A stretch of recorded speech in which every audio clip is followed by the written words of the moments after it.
성경 말씀 누가복음 6장 27절에서 36절까지 한 절씩 교독합니다.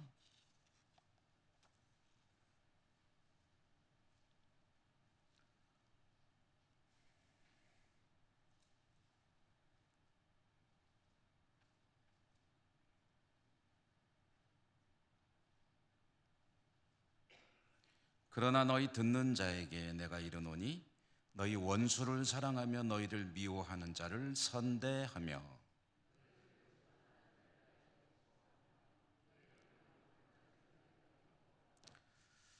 너의 이 뺨을 치는 자에게 저 뺨도 돌려대며 내 겉옷을 빼앗는 자에게 속 옷도 거절하지 말라.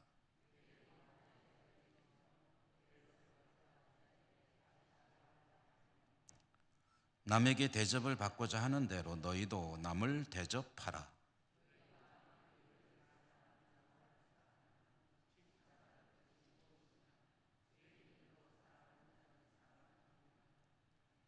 너희가 만일 선대하는 자만을 선대하면 칭찬받을 것이 무엇이냐? 죄인들도 이렇게 하느니라.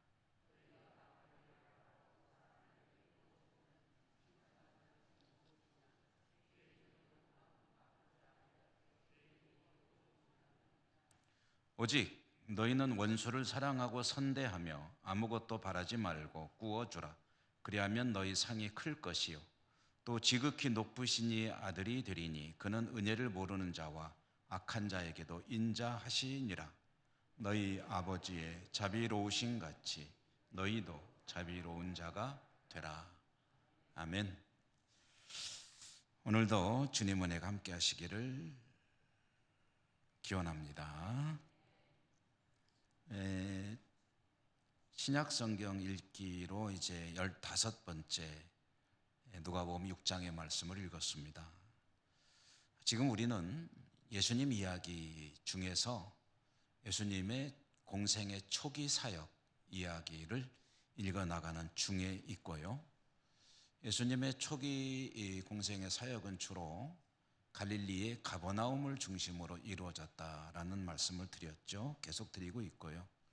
지난 수요일에는 왜 예수님의 사역의 중심지가 갈릴리인가 또 가버나움인가, 이게 좀 확대되면은요 어디까지 가냐면 하나님께서 왜 아브라함을 이 가나안 땅으로 데려오셨느냐라는 이야기까지 확대가 된다라는 말씀을 드렸죠. 오늘은 여러분에게 잠시 지도를 좀 보면서 공부하는 시간을 좀 갖고요. 그리고 이어서 말씀을 좀 전해드리도록 하겠습니다. 제가 여러분에게 지도를 좀 보여줄 수 있도록 우리 방송실에 부탁을 해가지고 방송실 집사님이 그냥 왔다 갔다 하느라고 바빴죠. 갑자기 준비를 하시느라고 수고하셨는데 감사합니다.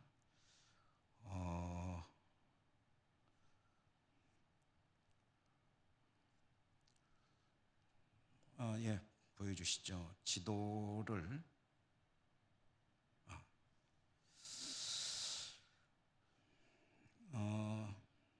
제가 뭐 선이 좀 생겼다 안 생겼다 그러는 거는 이게 뭐 전파로 하다 보니까 좀 그런가 보다 하고 이해해 주시기 바랍니다. 여기가 어딘지 혹시 아십니까? 여기 예천입니다. 예천. 예천에 여기 가운데 동그라미 하나 있잖아요.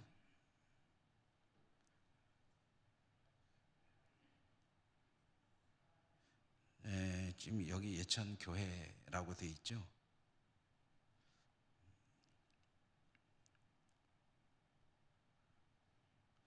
예천 교회라고 돼 있는데 잘 보이십니까? 지금 여러분 여기 계신 겁니다. 지금 여기 계신데 이제 이 지도를 제가 좀 넓힐 겁니다. 그러니까 혹시 좀 눈이 좀 어지럽더라도 그냥 그런가 보다 하고 좀 봐주시면 좋겠습니다. 이 지도를 좀 넓히면은 이렇게 제가 왜 이렇게 하냐면은 세계 지도를 보시면서 지금 제가 말씀드렸던 지리적인 이유를 좀 보시라는 뜻에서 이렇게 합니다. 이렇게 하면은 이제 예천이 점점 작아지고 하늘로 점점 올라가는 겁니다. 그래서 어디까지 가냐면은 지금 이게 우리나라죠. 예, 우리나라입니다. 나라인데 조금 더 올라가면은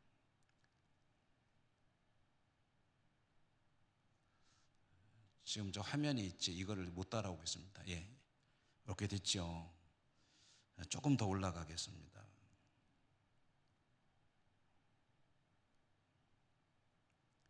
그러면 이게 이제 세계 지도가 되죠.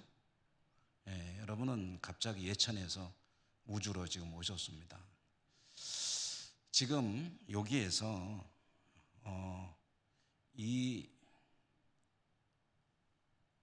이 지역이 아시아입니다. 아시아 대륙, 아시아 대륙입니다. 그 다음에 아시아 대륙의 서쪽, 여기가 유럽입니다. 유럽. 그 다음에 여기가 아프리카입니다. 아프리카. 이 지구상에 대륙이 몇 개 있다고 그랬죠? 6개가 있다고 그랬죠? 6개가 있는데 나머지 3개 대륙은 이쪽에 있습니다. 북아메리카와 남아메리카가 이렇게 있죠. 그 다음에 또 하나는 오세아니아가 뚝 떨어져 있습니다.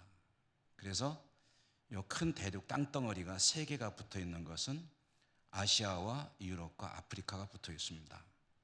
자, 여기에서 지금 우리가 주목하는 땅이 어디냐 하면은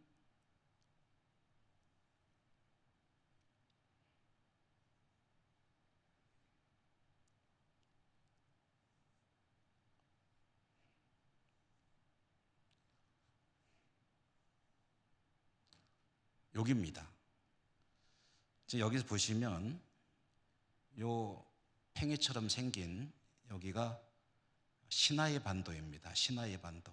시나이 반도 이쪽에 파란 줄이 홍해입니다. 홍해.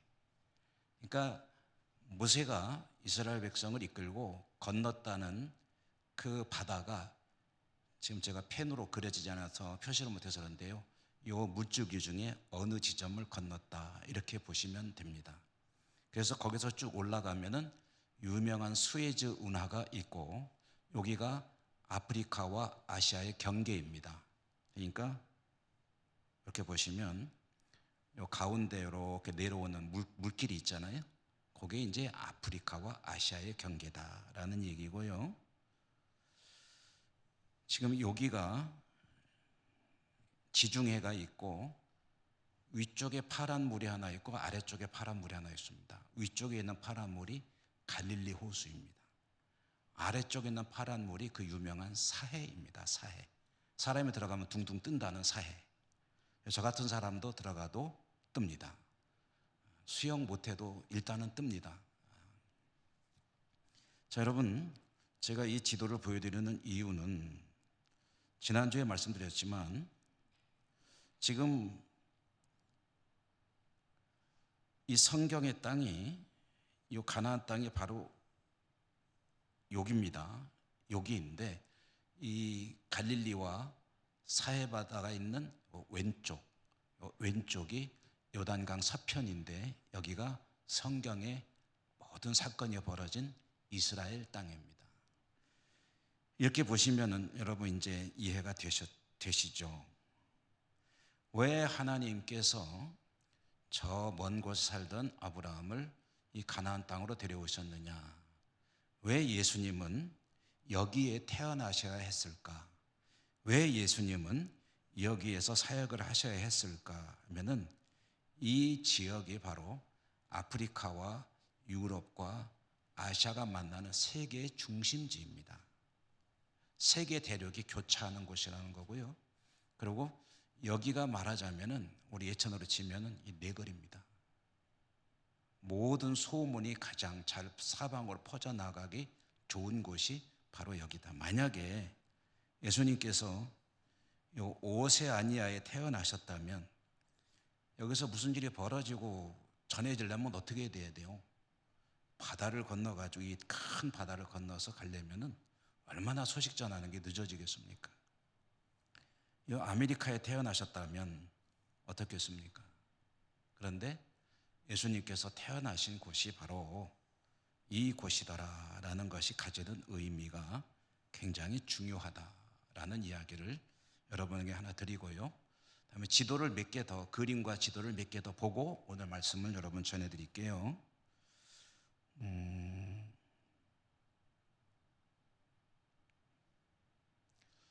자, 요거는 조금 아까 확대해서 보셨던 이스라엘 지도죠. 이스라엘 지도입니다. 이스라엘 지도인데 색깔이 굉장히 원색적으로 나오는데 예수님 태어나실 때 지금 위에 있는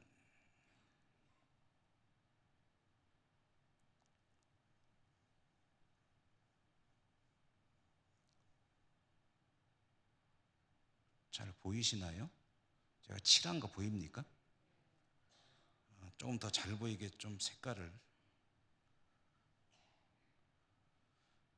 빨간 걸로 하겠습니다.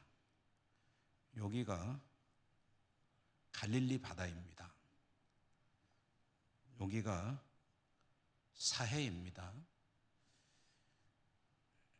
주로 성경의 땅이 이 색깔이 알록달록하게 채색되어 있는 이 지역이 성경의 사건이 벌어진 팔레스타인, 그 중에서도 우리가 흔히 가나안이라고 부르는 그 지역입니다. 헤롯이 다스릴 때는 색깔 구분이 필요가 없습니다. 여기를 다 헤롯이 다스렸습니다. 헤롯이 죽은 이후에 이제 색깔에 따라서 땅이 나눠졌습니다. 여기는 헤롯의 장남이라고 할 수 있는 헤롯 아켈라오에게 맡겨졌습니다. 그 다음에 보라색 있죠, 보라색 두 덩어리, 여기하고 여기는 헤롯 안티파스라고 하는 헤롯의 아들에게 맡겨졌습니다. 그 다음에 여기 누리끼리한 요 지역, 여기는 헤롯의 막내 아들로 알려지고 있는 빌립에게 맡겨졌습니다. 여기에 자, 여러분 보십시오. 이 빨간 줄이 좀 보이시나요? 이 빨간 줄 이렇게.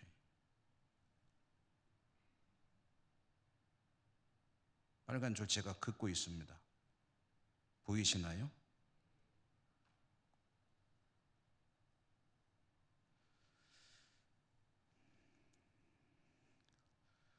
갈릴리라고 큰 글자 보이시죠? 갈릴리 바다란 글자도 보이시죠? 갈릴리 바다란 곳 위쪽에 지금 좀 색깔이 가려져 있는데 가버나움이라는 글자 보이시나요? 여기가 예수님께서 사역을 하시던 중심지입니다. 갈릴리 호수 바로 붙어 있죠. 그리고 이 빨간 줄이 뭐냐면 여기 이집트에서 올라오는 해안 도로가 지나가는 길입니다. 이 길이 뭐냐면은 그 당시에 유럽이나 아시아하고 아프리카를 연결해주는 도로예요. 여기로 상인들이 지나다니고 군인들이 지나다니고 여러 가지 모든 왕래가 있는 곳입니다. 그러니까 가버나움에서 일이 벌어지면 주변으로 순식간에 소문이 나는 그런 도시가 바로 이 가버나움이다. 그림을 하나 더 볼까요? 요거는 제가 이제 지나온 이야기입니다만은, 자, 여러분 요것도 참고로 성경을 읽을 때는 이 지형을 좀 머릿속에 넣어놓고 읽으면 상당히 도움이 됩니다. 여기 갈릴리죠. 갈릴리가 있고 그 밑에 요 글자가 보이시나요? 뭐라고 되어 있습니까? 나사렛. 나사렛이 어떤 곳이죠? 예수님께서 성장하신 곳이죠. 태어난 건 어디서 태어났죠? 베들레헴에서. 베들레헴은 여기입니다. 그러니까 예수님께서 어머니 태중에 있을 때는 나사렛에 있다가 다 호적하라고 그러니까 어디로 갔냐면은 그 예수님의 육신의 아버지 어머니 요셉과 마리아가 베들레헴으로 갔습니다. 거리가 꽤 떨어졌죠. 여기 가서 베들레헴에서 예수님을 출산했는데 베들레헴에서 머물고 있었을 것으로 보이죠. 그때에 헤롯이 2살 미만은 다 죽여라 했죠. 그래서 예수님 어디로 갔죠? 이집트로 피난 갑니다. 그게 이 길입니다. 여기가 이집트예요. 이집트로 피난 가. 그래서 지금도 이집트 카이로에 가보면 예수님께서 어린 시절에 피난했다고 하는 그 교회에 터가 있습니다. 진짜인지는 잘 모르겠어요. 그분들이 그렇게 이야기하니까. 그리고 여기에서 이제 아켈라오가 돌아왔다니까 베들레헴으로 가지 않고 나사렛으로 갔다 그러죠. 나사렛에서 성장했다. 이게 이제 예수님의 어린 시절 이야기입니다. 우리 다 지나온 이야기입니다. 지도를 좀 보여드리는 겁니다, 여러분에게.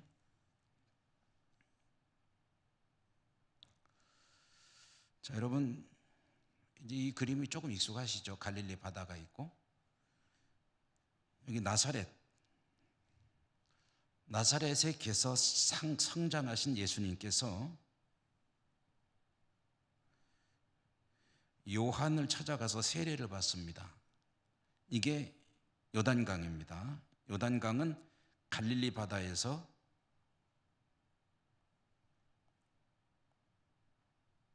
사해로 흘러내려가는 물줄기입니다. 그래서 세례를 받으시고, 세례를 어디서 받은지는 정확히 몰라요, 지금. 다만 요단강 어디에선가 받으셨는데, 그 다음에 이제 어디로 갔죠? 세례 받으시고 어디로 갔죠? 광야로 가시죠, 광야.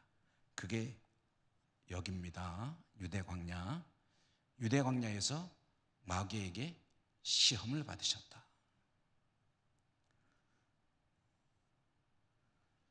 유대 광야에, 요거는 제가 이스라엘에 갔을 때 찍어온 사진입니다. 유대 광야는 이렇게 생겼습니다.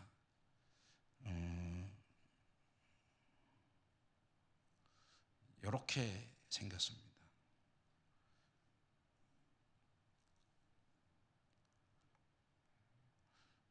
이렇게 생겼습니다.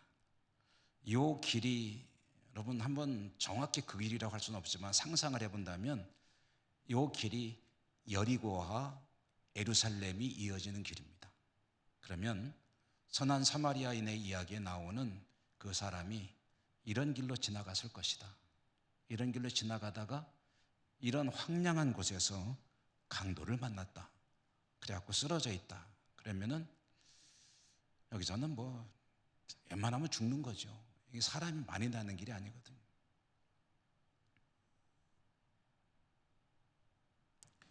자, 여러분 이 그림은 마지막으로 예수님께서 성장하신 나사렛은 여기입니다. 그런데 사역은 주로 가버나움에서 하셨습니다. 이유가 뭐냐? 나사렛은 산속에 있는 마을이에요. 여기서 극단적으로는 오세아니아를 예를 들었지만 이 산속에서 일이 벌어지면 소문이 잘 안 나죠. 그러나 가버나움에서 무슨 일이 벌어지면 인근으로 소문이 쫙 퍼져가지고, 그래서 예수님이 계시는 곳마다 수많은 사람들이 몰려왔다라는 이야기는 이렇게 가버나움에서 사역을 했다는 것이 큰 하나의 역할을 했다라고 볼 수가 있을 것입니다. 이것을 좀 더 명확한 그림으로 보면은 이렇게 볼 수 있습니다. 여기 나사렛에서 장성하신 예수님께서 가버나움으로 가셔서 사역을 하셨다. 자, 그림을 이 정도 보고요. 앞으로도 이제 필요할 때 이런 그림들을 좀 가끔 봐가면서 여러분의 이해를 좀 돕도록 하겠습니다.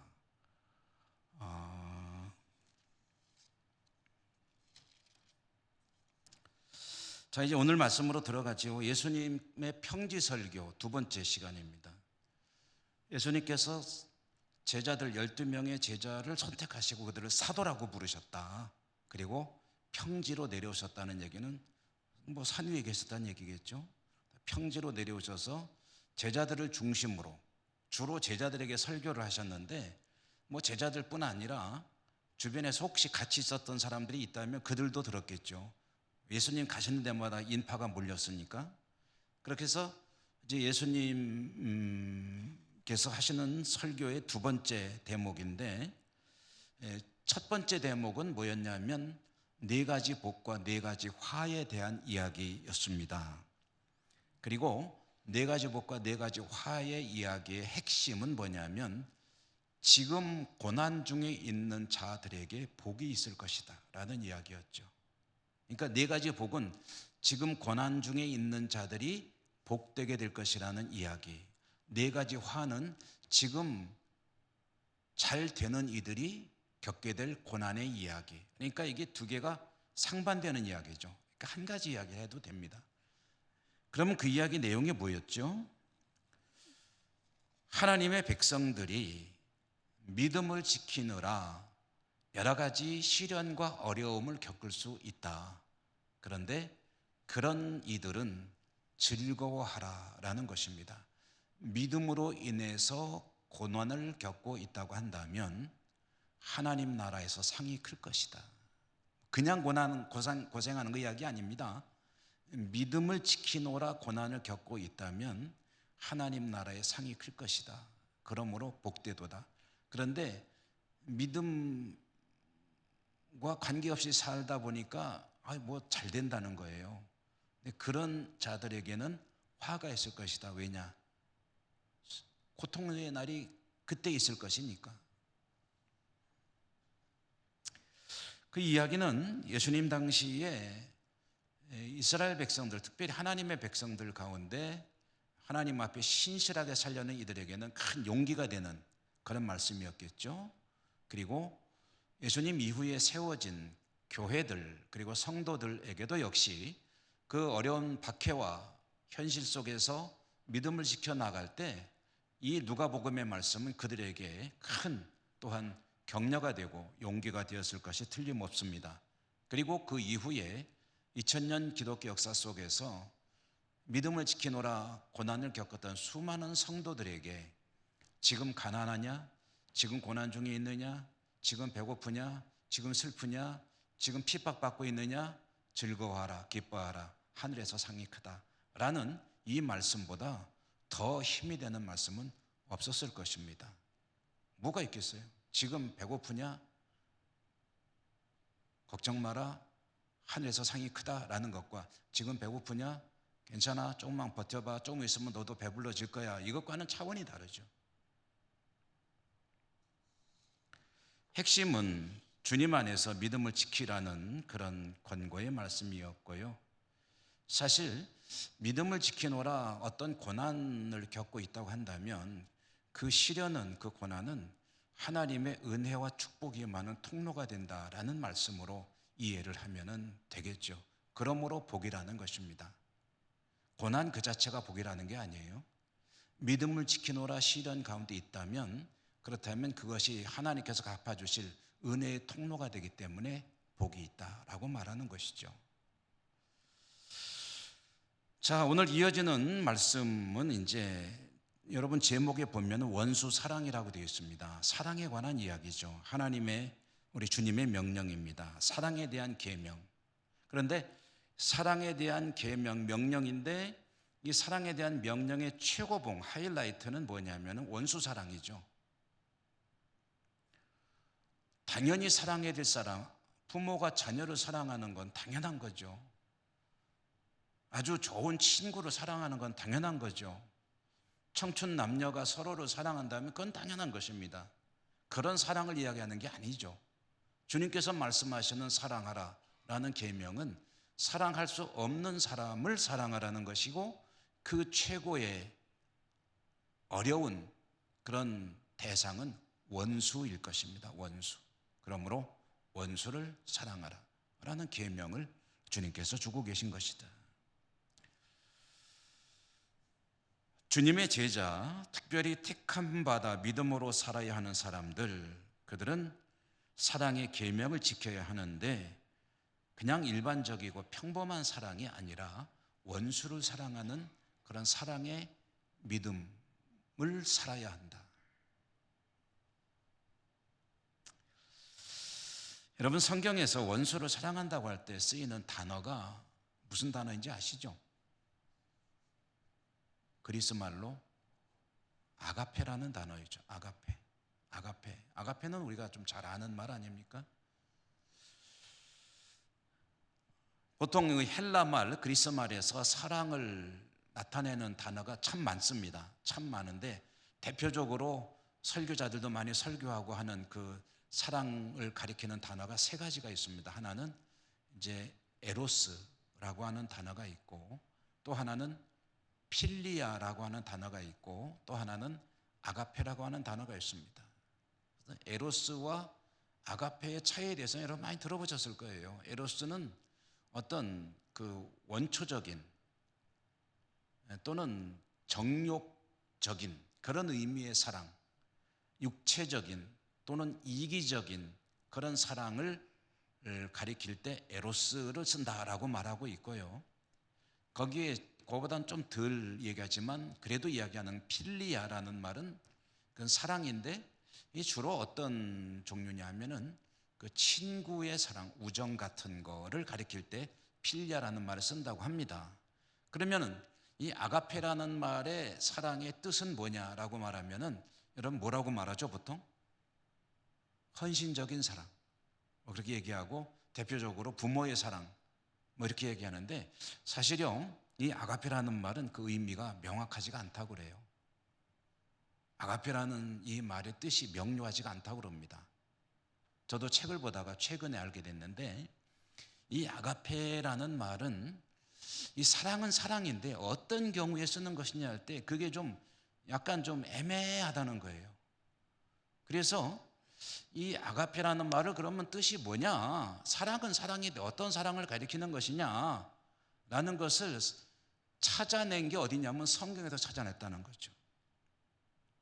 근데 어디에 이게 나오더냐 하니까 보니까 그 주님의 사랑에 대해서 쓸 때 이 아가페를 쓰더라. 그래서 아하, 이 아가페라는 단어는 신의 그 백성을 향한 사랑을 가리킬 때 쓰는 말이로구나 라고 이제 그 쓰이는 용례를 통해서 의미를 찾아낸 단어다 라고 합니다. 그러니까 성경을 통해서 그 뜻이 밝혀졌다는 거죠. 그러므로 이 아가페라는 말, 주님께서 원수를 사랑해라 라고 할 때 그 사랑의 뜻은 주님께서 사랑하시는 그 사랑을 원수를 향해서 하라 라는 뜻으로 이제 이해를 해석을 하게 된 것입니다. 예수님의 사랑, 사실 예수님께서 하신 사랑은 뭐 성경 너무 곳곳에서 이야기하기 때문에 일일이 다 얘기할 수 없지만 우리가 아직 죄인 되었을 때 하나님께서 그 사랑을 확증하셨다. 어떻게? 그 독생자를 이 땅에 보내심으로 자기의 사랑을 확증하셨느니라. 근데 그 대상이 누구라고요? 죄인. 죄인은 다른 말로 하면 원수입니다. 하나님의 명령을 어기고 죄를 지은 죄인을 하나님이 사랑하셨다 할 때 그때 그 사랑이 아가페라는 거죠. 하나님 보시기에 너무 사랑스러운, 말씀대로 살고 명령대로 살고 예배 잘 드리고 제사 잘 지내고 그리고 정말 하나님 마음에 쏙 드는 그런 사람을 사랑하셔서가 아니고 우리가 아직 죄인 되었을 때 하나님에 대해서 원수로 살아가고 있을 때 하나님께서 죄인 된 이 땅을 이 인류 이 세상을 사랑하셔서 독생자를 보내셨다. 그게 바로 이 아가페라는 이 사랑의 뜻이라는 거죠. 사랑하라고 하셨는데요. 오늘 우리가 읽은 말씀 27절, 28절에 보면 이 27절, 28절에 네 가지를 이야기하고 있습니다. 원수를 사랑하는 그 내용입니다. 네 가지 동사인데 첫째로는 너희 원수를 사랑하며 너희를 미워하는 자를 선대하며 착할선 대우할 때 착하게 대하며 그 다음에 너희를 저주하는 자를 위하여 축복하며 축복의 원래 뜻은 복을 빈다는 뜻이죠. 그를 위해서 복을 빌어주며 아유 잘 되기를 바랍니다. 그 다음에 네 번째로 모욕하는 자를 위해서 기도하라. 이게 원수를 사랑하는 구체적인 방법입니다. 어떻게 한다고요? 원수를 사랑하는데 미워하는 자를 잘 대해줘. 미워하는 자를 어떻게 잘 대해줍니까? 미워하는 자는 나도 같이 미워해줘야지. 그렇잖아요. 미워하는 자는 같이 미워해 줘야지. 그런데 잘 대해주라. 이게 주님의 명령입니다. 그리고 저주하는 자를 위해서 축복하라. 나를 저주하네요. 그러면은 최소한 또 저주까지는 못해도 막 속으로 그냥 부글부글 끓어야 되잖아요. 그런데 저주하는 자를 위해서 복을 빌어주라. 그리고 모욕하는 자를 위해서 기도하라. 기도하라는데 여러분, 저 사람 망하게 해주세요 하고 기도할 수는 없잖아요. 복을 빌어주는 거랑 같은 얘기가 되겠죠. 그리고요, 여러분, 여기 더 중요한 거는 오늘 우리말 성경으로 보면 안 드러나는데, 이게 원래 성경 기록된 그 헬라말로 기록되어 있잖아요. 헬라말로 이 부분을 자세히 읽어보면 드러나는 중요한 뜻이 하나 있습니다.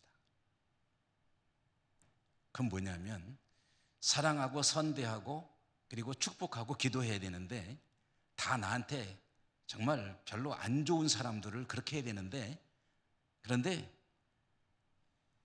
언제까지 해야 되냐는 거죠. 언제까지. 한 번, 두 번 해보고 하다가 정 안 받아들이면 관두고 가 아니고요.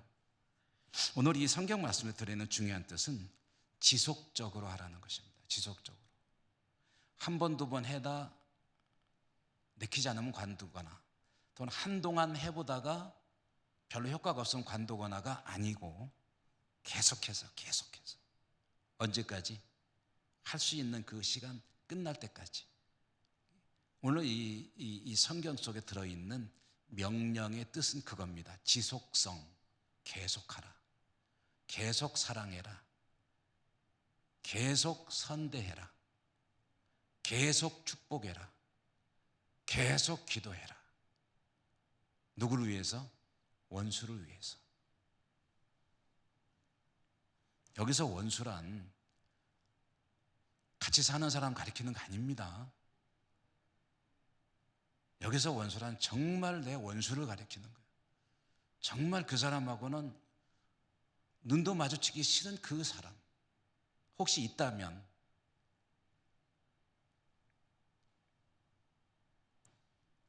사는 동안 계속해야 된다는 거예요. 그러면 이 정도를 주님 말씀하시면 둘 중에 하나죠. 뭐 그렇게 하거나 아니면 아예 관두거나. 믿음 생활 할 수 있을까요? 여러분, 주님이 이렇게 명령하는데 우리 그렇게 할 수 있을까요?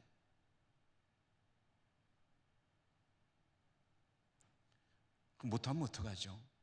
주님 명령인데.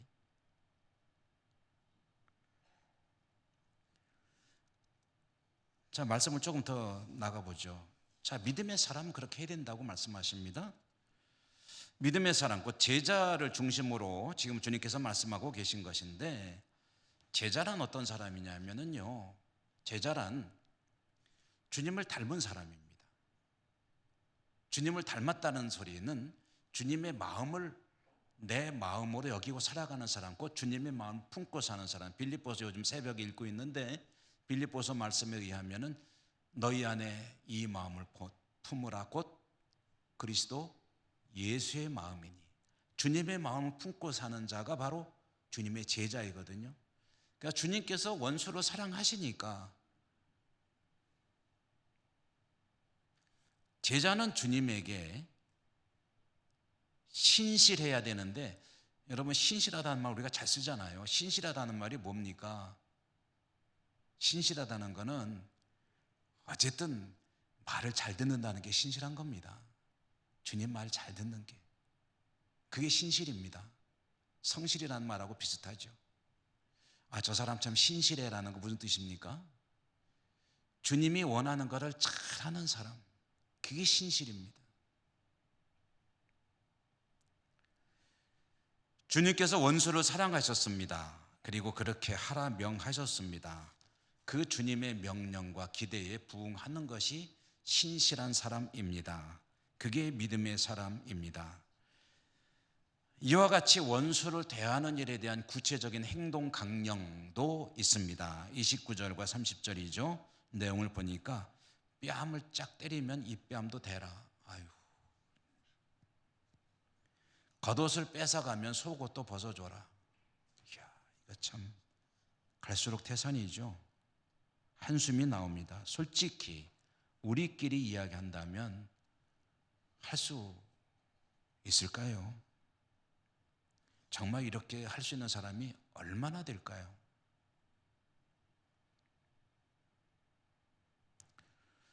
30절에 정말 중요한 말이 있습니다. 내게 구하는 자에게 주며 네 것을 가져가는 자에게 다시 달라 하지 말며, 다시 달라 하지 말라는 이 말이 참 중요한 뜻인데요, 글자 그대로 해석하면은 너한테서 가져간 사람한테 도로 찾지 말라는 뜻인데, 그보다 더 중요한 것은 너에게서 가져간 사람이 혹시 안 돌려주더라도 실망하거나 낙심하거나 슬퍼하지 마라라는 뜻입니다. 다시 돌려받을 것을 기대하지 말고, 돌려주지 않는다고 해서 낙심하지 말고 절망하거나 슬퍼하지 마라.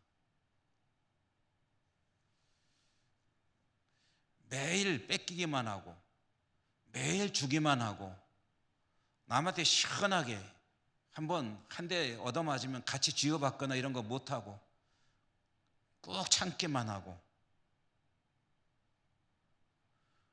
그렇게 산다고 해서 실망하거나 낙심하거나 지치지 마라. 왜 그런가?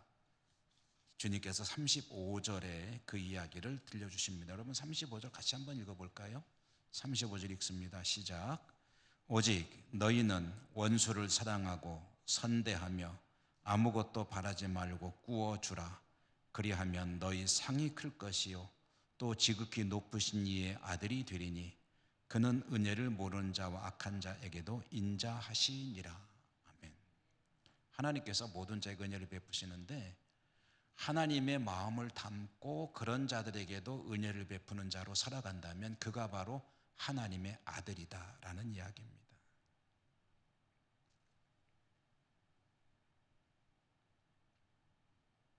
하나님께서 주실 상이 크다는 것과 함께 그런 사람이 하나님의 아들이다, 하나님과 한 가족이라는 거예요.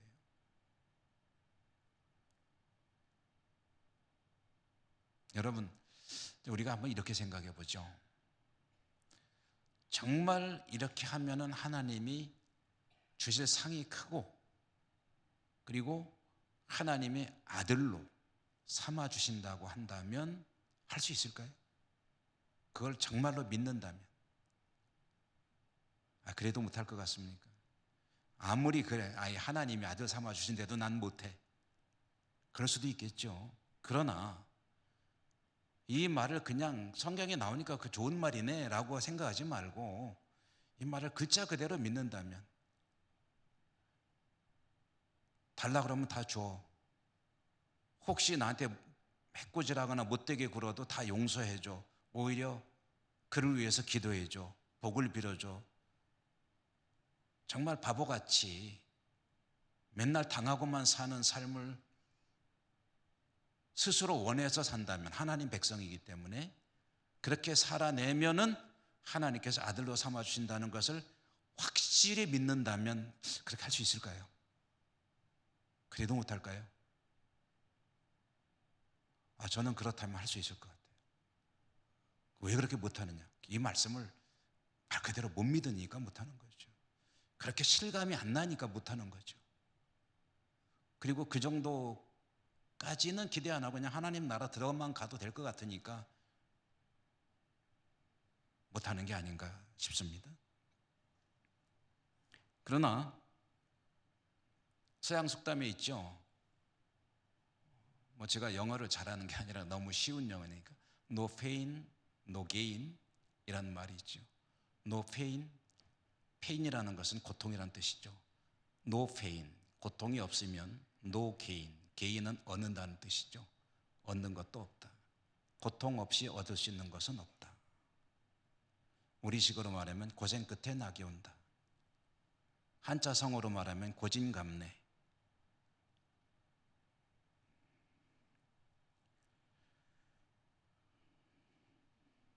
하나님을 믿고 산다는 것은, 사랑을 할 수 있는 사람으로 산다는 것은, 당연히 사랑을 조금, 우리 믿음의 형제들끼리 사랑하고 주고받는 건 당연하잖아요. 이건 당연한 겁니다. 대단한 사랑하는 게 아닙니다.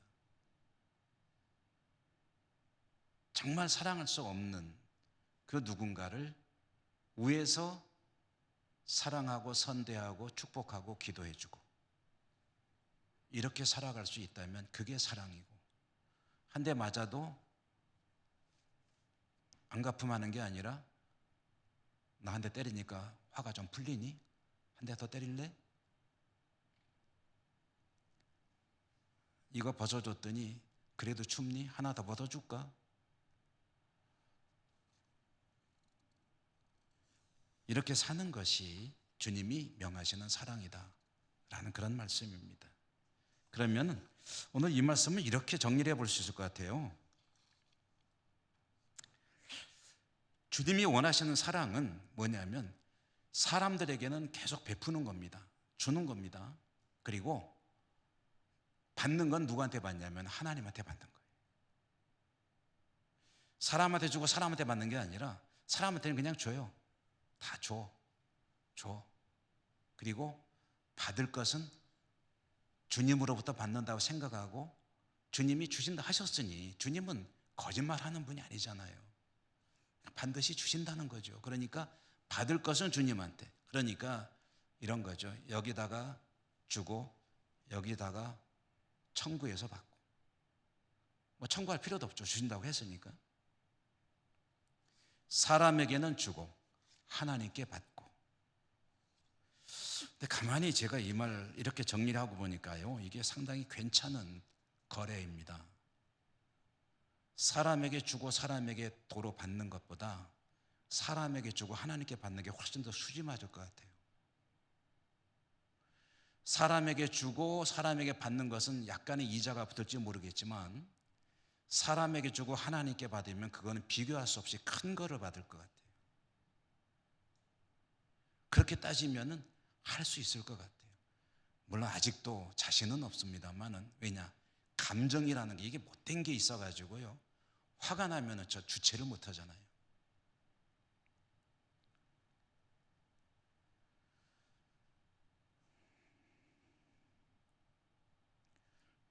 여러분 이렇게 한번 생각하면서 같이 노력해 보지 않으시겠습니까? 사람에게는 주자. 대신 하나님께서 주신다 했으니 하나님께 받자. 받을 거는 하나님께 받는다고 생각하자. 사람이 갚지 않는다고 화내지 말자. 속상해하지 말자. 혹시 사람들한테는 조금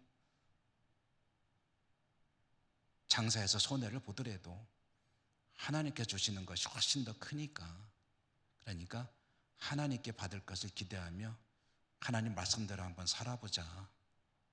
여러분, 그게 더 수지 맞는 거 아닐까요? 여러분에게 그런 은혜가 풍성하시기를 주님 이름으로 축원합니다. 은혜로우신 하나님 감사합니다. 오늘도 말씀을 주셨습니다. 사랑하라 하셨습니다. 주님께서 갚아주신다 하셨습니다. 이 땅에서 행하기 참으로 어려운 일이지만 주님 바라보며 말씀에 의지해서 힘써보려 합니다. 성령님 도와주시고 주님의 사랑 계명 실천하는 믿음의 사람으로 살아갈 수 있도록 인도하시고 축복해 주옵소서. 예수님 이름으로 감사하고 기도드립니다. 아멘.